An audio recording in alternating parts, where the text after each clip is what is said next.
Breaking news చూస్తున్నాం. బండి సంజయ్ కొడుకు పైన నమోదైనటువంటి కేసు విషయంలో ఫస్ట్ టైం రియాక్ట్ అయ్యారు టీఆర్ఎస్ చీఫ్ కవిత. తప్పంతా బీఆర్ఎస్ పార్టీదే అంటున్నారు. మీరు వింటుంది నిజమే. తను రియాక్ట్ అవుతూ తప్పంతా బీఆర్ఎస్ పార్టీదని ఎందుకు అన్నారు అని అంటే, రాజకీయాల్లో తన ఉద్దేశం ఏంటంటే రాజకీయాల్లో లేనటువంటి ఒక పిల్లగాడి పైన పర్సనల్ అటాక్ కరెక్ట్ కాదు అని కవిత అంటున్నారు. బీఆర్ఎస్ వల్లే బండి కేసు నీరుగారుతోంది అంటున్నారు కవిత. బీఆర్ఎస్ అత్యుత్సాహం వల్ల బాధితురాలి ఫోటోలు వీడియోలు బయటకు వచ్చాయని కవిత అంటున్నారు. బండి భగీరథ్ కనిపించడం లేదని పోస్టర్లు ఎవరు పెడుతున్నారో అందరికీ తెలుసన్నారు. ఇక బండి కొడుకును టార్గెట్ చేయడం మానేసి పాలమూరుకి ఏదైనా నిధులు తీసుకురండి అని చెప్పి ఆయన కవిత మాట్లాడుకొచ్చారు. బీఆర్ఎస్ నేతలు ట్వీట్లు వేస్తూ కలరింగ్ ఇస్తున్నారంటూ కేటీఆర్ని మరోసారి టార్గెట్ చేశారు కవిత.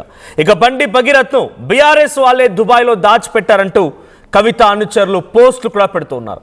సో ఒక రకంగా కవిత మాట్లాడుతున్న మాట ఏంటంటే, బండి సంజయ్ కుమారుడు రాజకీయాలు లేకపోవచ్చు, రాజకీయాలను ఎవరు లాగుతున్నారో మరి కవిత గారు సమాధానం చెప్పాలి. బట్ అక్కడ జరుగుతున్నటువంటి కేసు ఏంటి? ఒక బాధితురాలు నన్ను ఒక అబ్బాయి పలానా రోజున పలానా రకంగా ఇబ్బంది పెట్టాడు, నాపై అఘాయిత్యానికి పాల్పడ్డాడు, సో నన్ను ఇబ్బంది పెట్టాడు కాబట్టి నా పైన ఆయన చేసిన ప్రవర్తనకు గాను కేసు నమోదు చేయమనంటే తను మైనర్ బాలిక కాబట్టి పోలీసులు పోక్సో కేసు నమోదు చేశారు. ఆ తర్వాత అమ్మాయి స్టేట్మెంట్ రికార్డ్ చేసి ఓ సిట్ అధికారి రితురాజు కూడా డైరెక్ట్గా ఆయనని ఆ అమ్మాయిని విచారించడానికి మళ్ళీ దాని సెక్షన్లు పెంచారు. ఇక్కడ వరకు ఓకే. రాజకీయం చేస్తున్నారు అని అంటున్నారు. ఈ విషయంలో వేరే ఒక సామాన్య వ్యక్తి ఉన్నా కూడా నాకు తెలిసి బహుశా బీజేపీ పార్టీ ఇప్పటికే గతంలో చాలాసార్లు అంది రేవంత్ ఉద్దీన్ అని చెప్పి. ఒకవేళ కనుక ఇక్కడ భగీరథ్ ప్లేస్లో I'm taking just an example, ఒక ప్యూర్ ఎగ్జాంపుల్ మాత్రమే తీసుకుంటున్నాను, బండి భగీరథ్ ప్లేస్లో మొహమ్మద్ బషీర్ ఉండుంటే ఎలా ఉండేది పరిస్థితి? ఏదైనా బాబా ఇంకేదైనా పేరుండుంటే చాలా భయంకరంగా అయ్యే పరిస్థితి. సో ఇప్పుడు అంటే రాజకీయంగా అంతటి స్థాయిలో వెళ్ళేది. ఇక్కడ బండి సంజయ్ కుమారుడు భగీరథ్ ఈ స్థాయిలో ఆరోపణలు ఎదుర్కొంటున్న సమయంలో కవిత మాట్లాడిన మాటలు ఒకసారిగా కాంట్రవర్సీకి దారితీస్తున్నాయి. సో రాజకీయం చేస్తోంది బీఆర్ఎస్ పార్టీ మూలంగానే బాధితురాలి ఫోటోలు బయటకు వచ్చాయి. బీఆర్ఎస్ పార్టీయే ఆ వ్యక్తిని, ఎవరైతే అక్యూజ్డ్ పర్సన్గా ఉన్నటువంటి బండి భగీరథ్ని కాపాడుతోంది బీఆర్ఎస్ పార్టీయే అని చెప్పినట్టుగా కవిత సంబంధించిన సోషల్ మీడియా అకౌంట్స్ నుంచి కూడా కొన్ని అఫీషియల్ వాళ్ళ ట్విట్టర్ హ్యాండిల్స్ కానీ లేకపోతే వాళ్ళ జాగృతి పార్టీకి సంబంధించినటువంటి నేతల నుంచి కానీ కొన్ని ట్వీట్లు వస్తున్నాయి. ఒకసారి కవిత బండి భగీరథ్ పై వచ్చినటువంటి కేసు విషయంలో ఏం మాట్లాడారో చూద్దాం.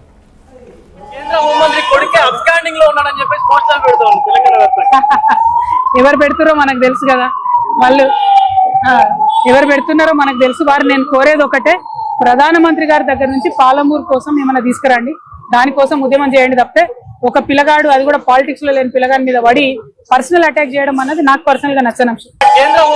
కొన్ని పార్టీల వాళ్ళు ఒక ట్వీట్ వేసేసి మొత్తం సమస్యను ఏదో పరిష్కారం చేసినాము అనేటటువంటి ఆలోచనతోని అవాకులు చెవాకులు నా మీద వాగుతున్నటువంటి సందర్భాన్ని మనం చూసినాం.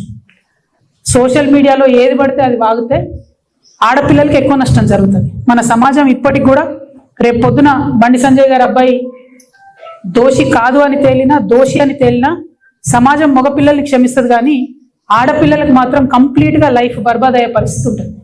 ఇవాళ బీఆర్ఎస్ పార్టీ సోషల్ మీడియా చేస్తున్న అత్యుత్సాహంతో ఏం జరిగింది? బండి సంజయ్ వారి సైడ్ నుంచి వాళ్ళు ఆ ఆడపిల్ల మొత్తం వీడియోలు, ఫేసులు, ఫోటోలు మొత్తం బయట పెట్టారు. అంటే ఒక అమ్మాయి, ఆమె మైనరో కాదో అనేటటువంటి చర్చ ఉంది. ఆ అమ్మాయి జీవితాన్ని నాశనం చేయడానికి ఇవాళ డైరెక్ట్ గా బీఆర్ఎస్ పార్టీయే కారణం. ఏం అవసరం ఉంది? అంత అత్యుత్సాహం ఏముంది? ఇష్యూ సాల్వ్ చేయనియండి. మాట్లాడుతున్నారు కదా, డెఫినెట్ గా ఆడపిల్ల పక్షమే ఉంటాం. మన తెలంగాణ సమాజంలోనే అది ఉన్నది, ఆడపిల్ల పక్షమే ఉంటాం. కానీ ఇవాళ ఆడపిల్ల జీవితం నాశనం అవడానికి కారణం ఎవరు? కొన్ని పార్టీల వాళ్ళు ఒక ట్వీట్ వేసేసి మొత్తం సమస్యను ఏదో పరిష్కారం చేసినాము అనేటటువంటి ఆలోచనతోని ఇక్కడ సమస్య ఏంటి? బండి భగీరథ్ పై పోక్సో కేసు నమోదవడం. బండి భగీరథ్ గత వారం రోజులుగా సోషల్ మీడియాలో ఎక్కడ చూసినా ఒక సెన్సేషన్ గా ఉండడం. బండి భగీరథ్ పై నమోదైనటువంటి పోక్సో కేసు విషయంలో పలు రాజకీయ పార్టీలు ఉద్యమాలు చేయడం, పోలీస్ స్టేషన్ అయితే నిరసన వ్యక్తం చేయడం అన్ని జరుగుతున్న క్రమంలో ఇప్పుడు కవిత టార్గెట్ ఎవరు ఉండాలి?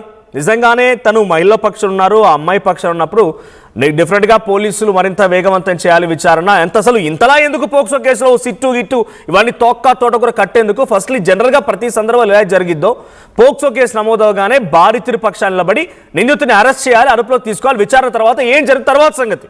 కానీ ఇదేది జరగకుండా సాఫీగా రండి బాబు రండి రండి బాబు రండి అని చెప్పి రిక్వెస్ట్ లెటర్లు ఏంది ఇవి క్వశ్చన్ చేయాల్సిన కవిత అటు బీఆర్ఎస్ పార్టీని టార్గెట్ చేసినట్టు కనబడుతుంది. ఒకసారి వరుసగా తన బీఆర్ఎస్ పార్టీ పైన అంటే డైరెక్ట్గా ఒక పార్టీ ఒక బీఆర్ఎస్ అని కాదు ఒక పొలిటికల్ పార్టీ పైన ఇలా మాట్లాడుతున్నారు. అంటే వాళ్ళు ఈ కేసుని సీరియస్గా తీసుకుని ముందుకెళ్తున్నందుకు వాళ్ళని టార్గెట్ చేశారా కవిత అన్నట్టు కనబడుతోంది. ఒకసారి బ్యాక్ టు బ్యాక్ అసలు బీఆర్ఎస్ పార్టీ పైన కవిత వర్షన్ ఏంటో విందాం.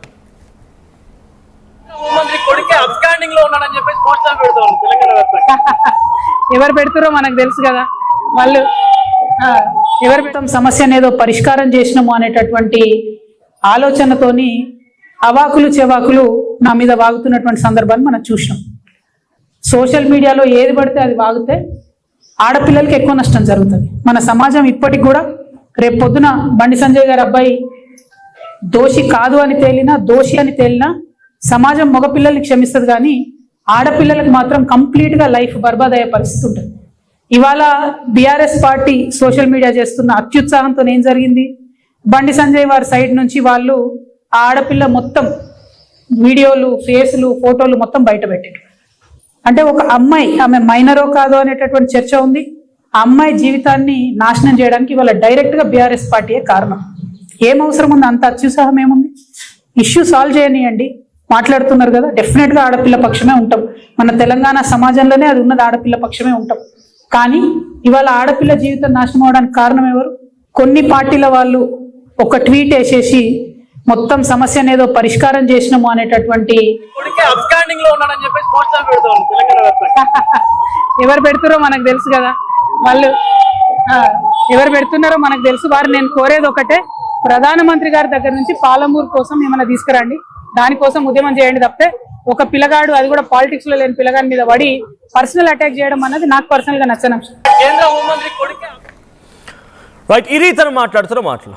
సో డైరెక్ట్గా తన దాంట్లో కన్సర్న్ ఒకటి నిజమే. ఏంటి, బీజేపీకి సంబంధించిన వాళ్ళు లేకపోతే బండి సంజయ్కి సంబంధించిన వాళ్ళు ఆ అమ్మాయి మైనరో కాదో అనే చర్చ జరుగుతున్న తరుణంలో ఆ అమ్మాయికి సంబంధించిన ఫోటోలు వీడియోలు అన్నీ బయటకు వచ్చాయి.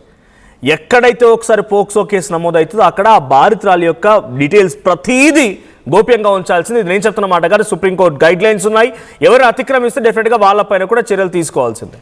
అయితే అటువంటిది ఏకంగా చాలా వరకు సోషల్ మీడియా ప్లాట్ఫామ్స్లో బండి సంజయ్ పేరుతో బండి సంజయ్ యువత, బండి సంజయ్ టీం, బండి సంజయ్ ఆర్మీ అని చెప్పి రకరకాల ప్లాట్ఫామ్స్ ద్వారా ఆ వీడియోలు ఫోటోలు మొత్తం బయటకు వస్తున్నాయి. తన కన్సర్న్ ఒక రకంగా నిజమే, ఈ రకంగా బయట రావడం చాలా బాధాకరం, బాధితురాల ఫోటో రివీల్ చేయొద్దు అని చెప్పి. ఆ తర్వాత తను ఏం మాట్లాడుతున్నారు, ఇక్కడ జరిగిన కన్సర్న్ యాక్చువల్గా దేనికోసం, బండి సంజయ్ కుమారుడు బండి భగీరథ ఒక పోక్సో కేసులు ఎదుర్కొంటున్నాడు. పోలీసులు మరి జూబ్లీ హిల్స్ మైనర్ బాలికల కేసులో ఎటువంటి సిట్లు ఉన్నాయి, ఏ రకంగా ఉందో చూసినాం మనం. సిట్లు ఉన్నాయి, అంతకుముందు చాలా పోక్సో కేసులు వచ్చి వాటి మీద ఎటువంటి చర్యలు చూసినాం. వాటికి భిన్నంగా ఇది జరుగుతోంది. సిట్టు వేయడం ఏంటి, నోటీసులు ఇవ్వడం ఏంటి? అంటే బండి సంజయ్ కేవలం కేంద్ర హోంశాఖ సహాయ మంత్రి అయిన కారణంగా